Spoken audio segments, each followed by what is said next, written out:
Hey guys, it's Matt. As you guys know, Guitar Hero and Rock Band have become a big part of my YouTube channel ever since, well, about last Halloween, when I did my World Tour unboxing video.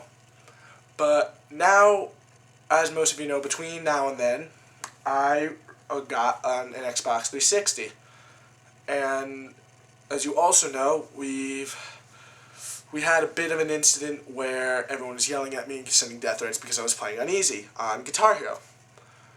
And now I just wanted to make a video where I basically rant about how poorly designed the Wii Guitar Hero guitar is, and the Wii Guitar Hero instruments.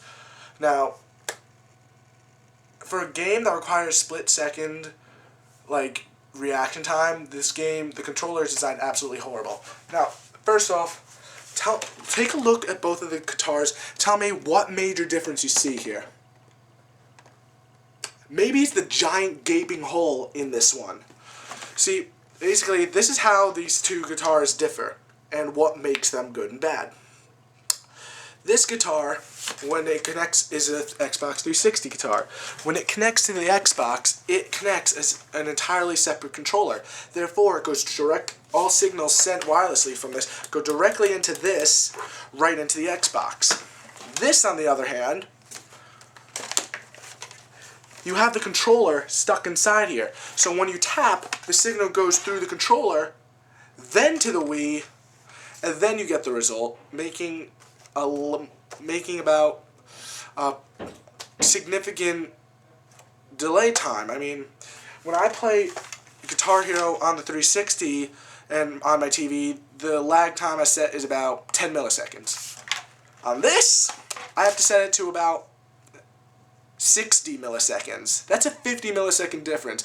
And the higher you go on the lag calibration settings, then you know it's not going to be perfect when you're going up that high. And it's ridiculously, and even then, it still doesn't feel just about right.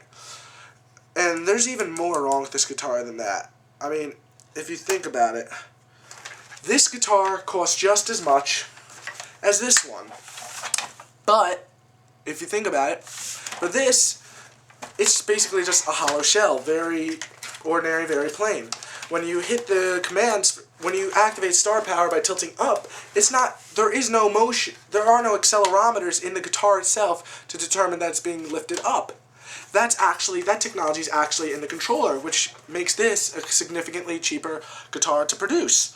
And yet, it costs just as much as this, which has an accelerometer in it for the star power.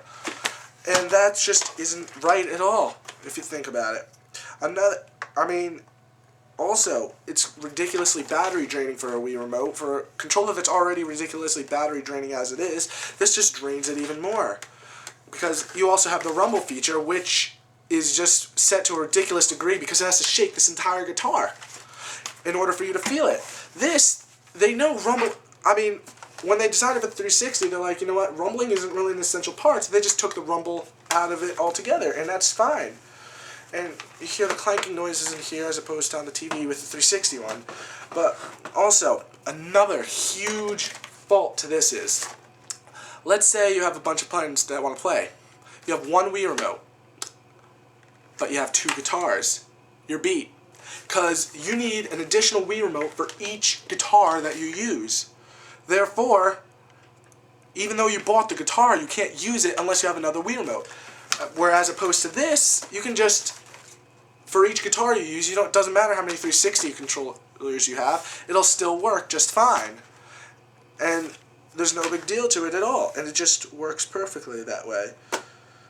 Anyway, so there's between all the faults in between these two games, it's no wonder it's become a lot more popular on 360 than it has on the Wii. Between all the lag issues and everything, it's hard to go back to the Wii versions after playing on the 360. And that is my rant about why Guitar Hero does not work on the Wii.